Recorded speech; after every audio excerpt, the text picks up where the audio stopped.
Sean from Denosa. James, just a question on the roof cert. What can suppliers do to support the scheme? Well, firstly, we've got, in terms of the very most important thing right now is to, if you haven't already, pledged. There's a standard set of criteria that we are asking for support on.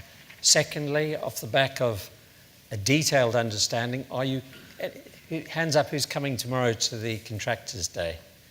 There's the regional presentation of where the programme is at, and we're encouraging engagement at regional events. We've got another one, John, in Edinburgh, haven't we? And we'll have done a series of these. The framework for the standard we're not going to go into now, but that's where the guts of this thing is being discussed and debated. And clearly it's when I say a moving target, it's a transitional arrangement. It's going to take 4 years to get this nailed down. The first tranche of workers or roofers to go through it will be on the principle of one part of the criteria to start with, which will be slating and tiling. The waterproofing is being developed. It's also being discussed with other federations, trade bodies to get those inputs. So and also Richard, where are you in the room? He's your Mr. Standards man. So any detailed conversations, please speak to Richard Miller.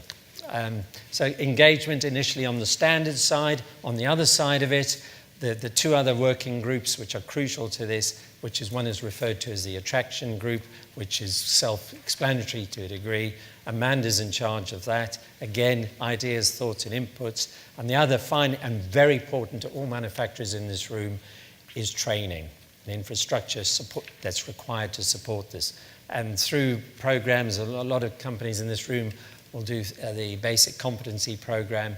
There'll be recognition of that work that will feed into this roof cert program. So emphasis on training, qualified training, vital. Final point, Sean, is promoting it to the clients. Your supply chain and our contractors, our specialist contractors, their clients. It's a kind of win-win for all of us. Thanks, Sean. Any more questions from the floor? Mike, you put your hand up earlier? Yeah. Thought I'd pick on you. Mike Crook, SIG. With the government as the largest employer, and they've largely abdicated their responsibility for quality control of buildings because they haven't got any clerk of the works anymore, how are we, the industry, going to ensure or get the government to get that quality control back, i.e. pay more for their buildings and employ independent quality control people to ensure the buildings are constructed correctly? I think at one end of the spectrum, the sort of most thorough, it's to produce, ensure that buildings are created as whole systems, whereby we can be much surer about the quality throughout it all.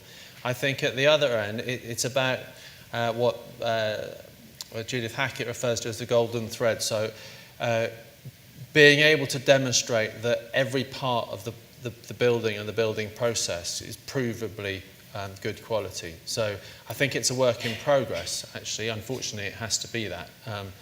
But I think that what we're doing will be addressing quality from lots of different angles in the industry and moving towards much more robust standards to ensure that. To follow on from that, and you did all the construction sector deal stuff, and I neglected to say that our whole business plan is built around the construction sector deal. So you're in this. You are a fundamental driving force behind the construction sector deal. I think, Mike, government's the biggest client, so it's a massive lever. And the reason I've got to leg it is I'm off to the Cabinet Office to have just this conversation about how they buy construction. But I think there's a couple of phases. There's briefing it, there's designing it, there's how a construction project is bought, and then it's how it is built, and then it's how it's operated to close the circle. And briefing it and designing it, there's no contractors in the room, I don't think, are there today, James? But if you ask your contractors tomorrow, there's some contractors, how many times do you start work on site without really knowing, without a full brief, without a full design, Certainly when you get to some of the other specialists we represent, that happens all the time. So you're doomed to failure, in my view. So I think there's various parts of it, and it's back to what is our responsibility? How do we reset the norm for how we perform? What do we then want in that for government to actually do? And part of it is in actually how it buys its services. Why is our client responsible for our quality? Would be my question back. That is our gig. That is up to us. What they have to do is buy it in the right way that drives the quality, and some of that does come down to best value rather than lowest price, whole life value, and actually the digital twin, which for the first time I actually understand today, Sam. I've heard that a couple of times, and you're the first one who the penny has dropped. So I think it's back to what's our bit, what's government's bit, and what needs to happen to make us all take responsibility. Could they ask if that all operatives within roofing are roof cert qualified? And I think if you look back, they ask for them to be competent, and I know exactly why you're asking that. When it's in place, they might well do that. At the moment, on every construction project, everybody working should be competent and should be demonstrated, should demonstrate that they're competent. Again, that's not a government. They ask that, but we then don't do it on site for a whole range of reasons.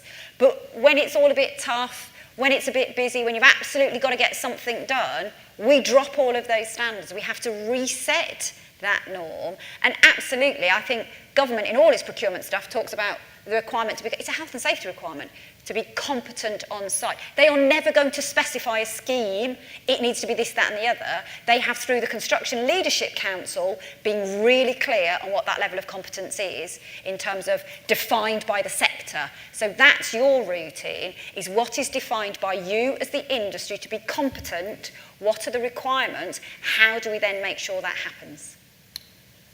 If I may, Susanna, add to that from the point of view of our direct communications with government and indeed through the working group, in very crude and direct terms, government, on the matter of combustibility of products, a certain gentleman from government said to me, we've walked into your garden and size 10 boots on, and we've caused a lot of disruption because you as an industry didn't have a robust position. Now, when it comes to competency, it's crucial that, and through the work of Working Group 2, that there is a very measurable process here, very straightforward, and clearly from the point of view of NFRC, it's crucial we align ourselves with that, and to get that ultimate objective that, and you know what government's like in terms of mandating. However, if we are complying with, that gets us well on the way to where we want to be. I think that's the ideal situation. There's proper dialogue between the industry bodies and government, and government's kind of a last resort thing. I mean, I think the procurement power of government is incredibly important. That's not a last resort thing. But I think in terms of regulating, that should be a last resort thing, because otherwise it can be heavy-handed and go wrong. I'm going to leg it now, I am sorry. Thank you very much for your hospitality. Can't really sneak Thank you, over. sir. One more question to the floor. I believe, Mark, you wish to ask a question? It was towards Susanna. Okay. Right, guys. Thank you very much, gentlemen, for that. Thank you very much indeed. Okay. Round of applause, please.